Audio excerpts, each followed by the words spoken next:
battled Besiktas 3-0 in pre-season. Probably the best performance so far, and probably against the best opposition in Besiktas.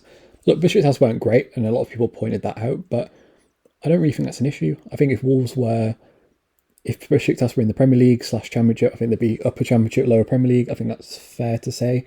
And Wolves' issue has never been beating big sides or counter-attacking on sides that hold more of the ball. It's always been breaking down sides that aren't as good as us, right? I don't think that's a particularly unfair thing to say.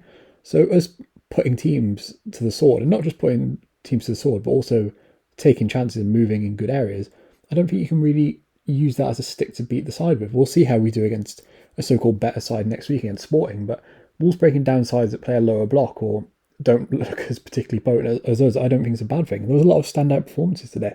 Of course, the Jimenez injury was the big concern, right? And that's highlighted our lack of depth. I get that. I'm still not that worried about that. I think Jimenez will probably be fine. It didn't look that serious, and I think look, obviously Wolves need a striker. I'm not going to deny that, but Wolves can get away with Hwang and Podence for a game or two. It's not that deep.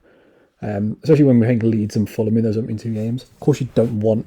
Obviously, if Raul Jimenez is seriously injured, then fine, I'll take that back. But assuming he's back in a few weeks, I'm not that arsed. In the second half, did we really drop off when Daniel Podence had to play through the middle and then Longer came on? No, we didn't. But overall, there was a lot of good performance in that game. I think Rain Ain't New really kicked on in the second half. Rain Ain't New is someone I've defended a lot. I've always backed. I remember when there was that kind of debate whether we should buy him or not. I said I would have happily paid the 20 million for him. Rain Ain't New has everything you'd want in a young fullback. Elite presser, elite tackle numbers, really good ball carrier. It's just those on the ball numbers. And look, obviously Rain Ain't New had a very good game today going forward, but he did give the ball away a lot. And he did give the ball away a lot against Alaves as well. It's the only real issue I see in him. But if he can develop that, Wolves' left-hand side for the next 3 years could be Pedro Neto, Rain Ain't New, and Max Kilman, who again had another really good game, by the way.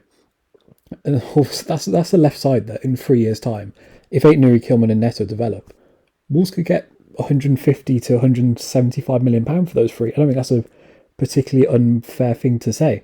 So it's looking good there. Nathan Collins obviously came in. Looks like Bruno might, I didn't really expect Bruno to start Max Kilman and Collins together, to be honest. I always thought he'd just prefer one of Bolly or Cody, but it looks like he might be leaning to that. Collins was a lot better today. I didn't think he was bad against Alaves or in the Levante game, but he gave the ball away a couple of times. His touch was a bit off a couple of times. Don't worry, he always recovered. But today he was a lot better. He carried the ball forward really well, no bad touches. And you can see why Burnley fans rated him highly. It feels like Wolves have found a Max Kilman clone there. And that's a very good back four. I thought Johnny probably didn't get the credit he deserves as well. The amount of times Ain't Nuri went forward and Neves dropped a bit deeper and Johnny kind of went into midfield a bit. That back four feels nice. Obviously you want Semedo back. It's still a concern. We've only got really 3 fullbacks at the club that are senior. Same with kind of the Jimenez situation. But that first 11 looks good. And of course we need signings in. No one's denying that. But for the first few games of the window, it's not that deep if you don't have a really big squad, assuming you get the right players in. But for me, the biggest takeaway from this game, that back four looks really solid. And I think that's the back four everyone really wants to keep. Neves had a really good game, as did Jairtinho. Podence probably was the standout in attack. And for me as well, the press looked a lot more coherent today. Last season, whenever we pressed, it didn't really look functional. Whether that was the shape or the coaching or whatever, I don't really know what it was. But whenever we pressed last season, it was very rare we pressed a side into the mistake. And that's obviously what the first goal was with Raul Jimenez, albeit their goalkeeper was woeful. But overall, it's just another really solid performance. Of course, Besiktas weren't great. I get that. I'm not getting gassed yet. I'm still not even 100% sure we'll play a back four against Leeds, but it looks like we're going in that direction. And this first 11's good. It's good. It's good enough to get us top 10. Maybe even... Oh, by the way, shout out Jackson Smith. So he had a really good game today. Bit concerned about that Jose Sarr situation. No, the club aren't really talking about it. It's a bit worrying. But if Jeff Shee and Fosun and Scott Steller can give even just 2 additions, just 2, bring in a good midfielder, bring in a striker to compete with Raul Jimenez. Obviously, I think we probably need a winger and a fullback as well. But if Wolves get 2 or 3 decent signings in and fill out that squad a bit, there is genuine potential for this squad to push Europe again. I think that's all. Wolves fans, as much as we're a bit demanding sometimes, I think Wolves fans if we finish 10th again next season but score 20 more goals and concede an extra 10, I don't think many Wolves fans would have an issue with that. I think it was just over the last few years, a lot of people see the talent in that 11 and just feel like it's been wasted and kind of held back. This formation doesn't do that.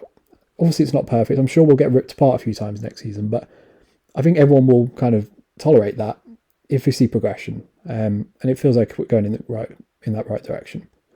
So yeah, good performance. Collins was probably the standout for me. Feels like Wolves are going in the right direction. It's on Fosun now. It's on Fosun. They'll determine our destiny right now. Will it be a 10th place finish with better football? It feels like that's probably the max Bruno Lage can do with this 11. But if you give him a few more signings, then all of a sudden it's in his court to prove himself and get Wolves Europe. But yeah, that's all I have to say. Enjoy the video, subscribe to the channel, like the video. Yeah, peace.